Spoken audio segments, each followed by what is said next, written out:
Love it. Hello. Hi, it's Kelly. And Diana. And we're here to talk to you about staging your home for the holidays. So, Di, how do your parents decorate for the holidays? We go pretty out. Far out? Yeah, we do.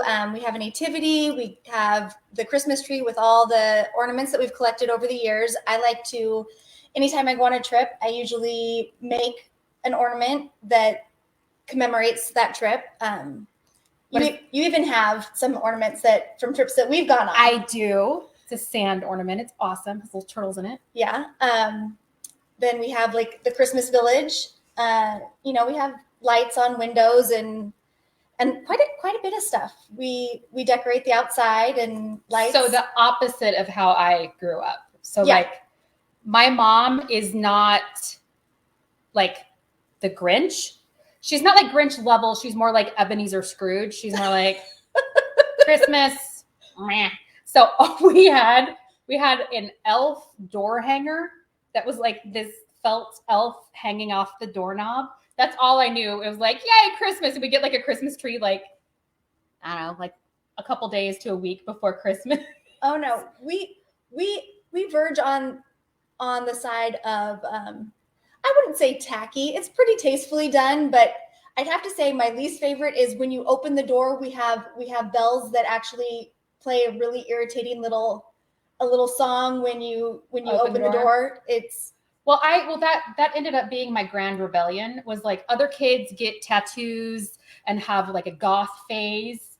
My rebellion was I love Christmas, and so Christmas vomits on my house. Oh, nice. So while we talk about Christmas today and the holidays and how to decorate, we're just going to go as though you're talking to me. So my favorite stager in the Tri-Cities is Camilla Grootman. We're going to talk about her a little bit later, but we're just going to pretend that like Camilla's talking to me. So the outside of your house, the picture you're seeing right now, go for this. See how tasteful this is?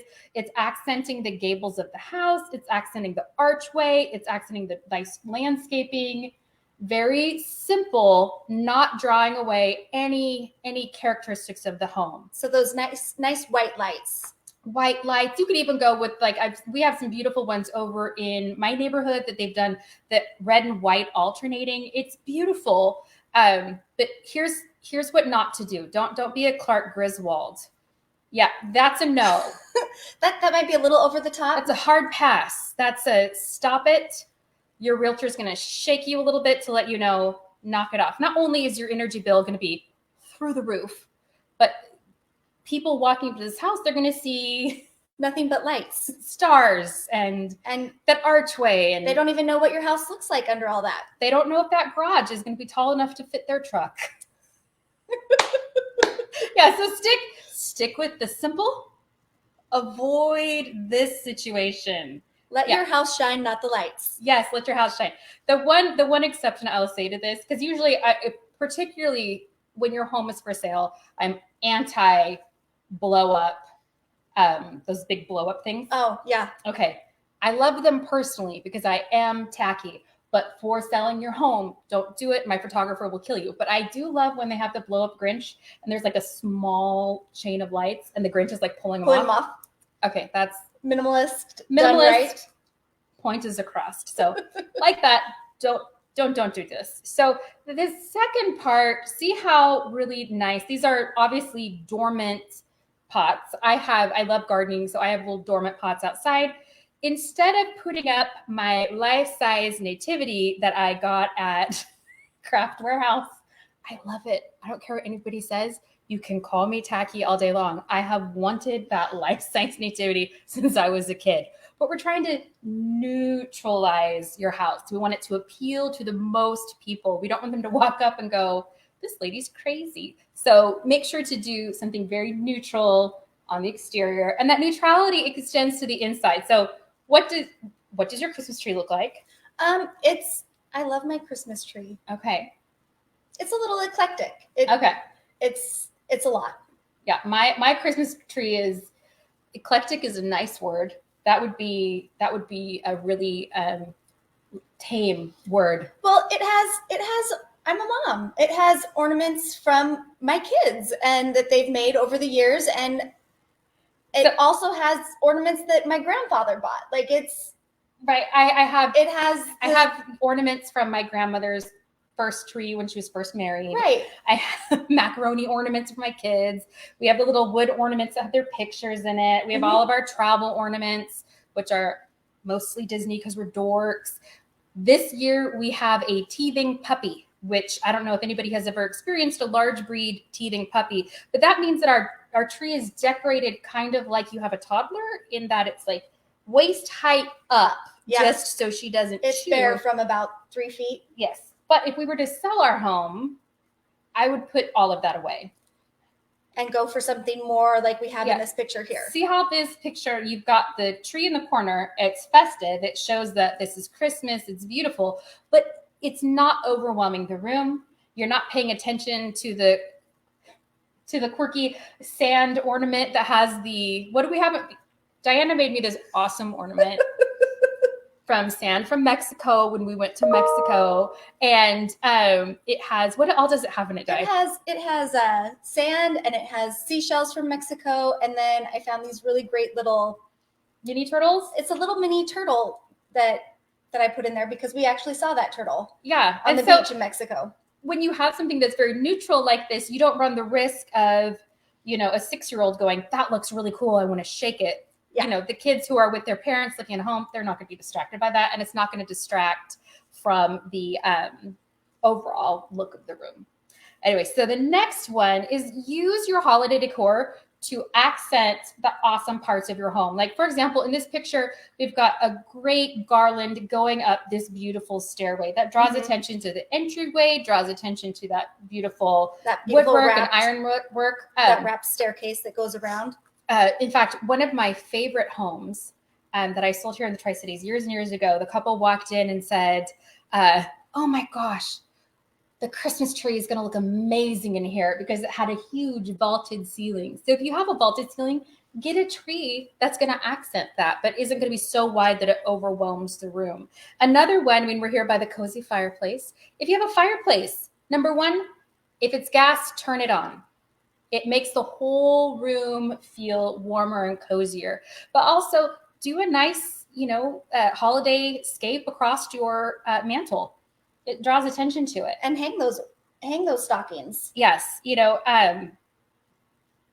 gives it a much better look than either leaving it plain, which will make it kind of melt into the background.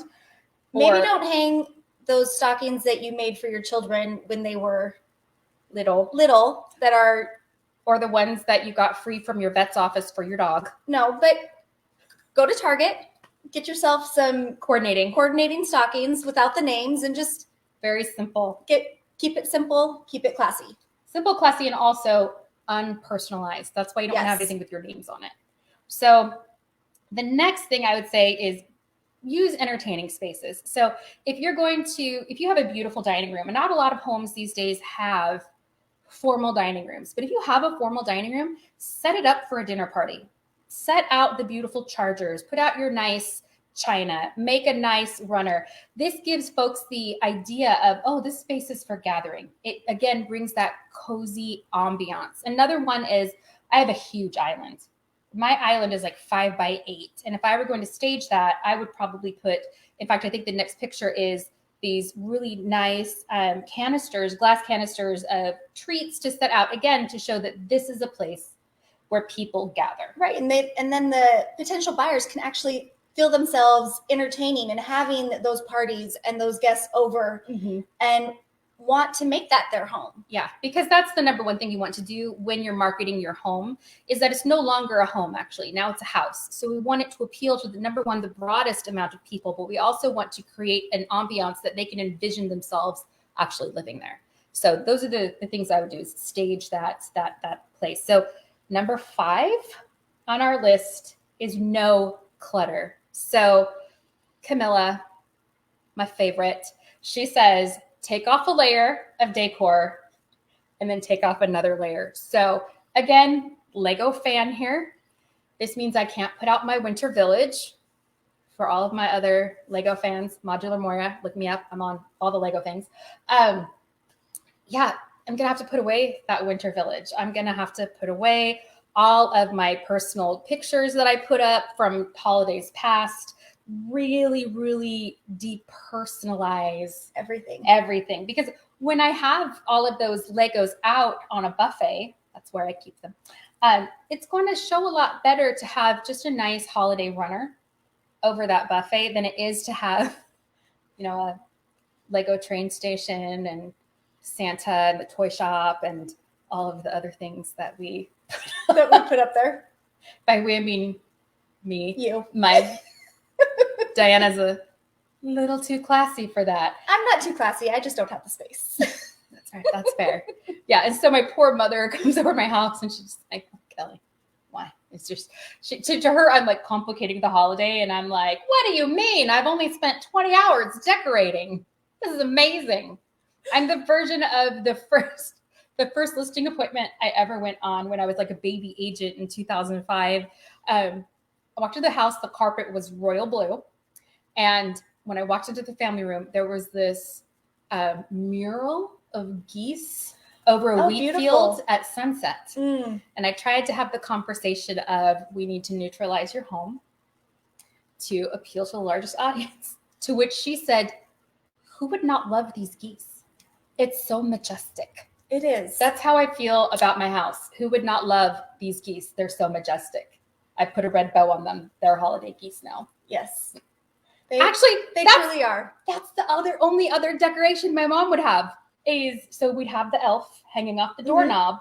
But my dad, big hunter, custom turned duck calls and goose calls, guided hunts. So we had no end of handmade duck decoys. Oh, yes. Handmade, hand painted. I've seen them. Yes, gorgeous. They are impressive. But I don't think you've seen the Canadian geese decoys. No. Because those are plastic. They're not handmade. And my mom would put one in the corner and put a bow on it. I need to get one of those just as an homage to how I was raised. It would look lovely in your home. Yeah, it sure would. But if I were to sell my home in the holidays, you'd put them away. Well, I would hire me because I use Camilla, and Camilla does an amazing job making your house look awesome. So we'll try to put links to her pages below. And if you have any questions in the meantime, you know where to get a hold of us. You guys have a great holiday.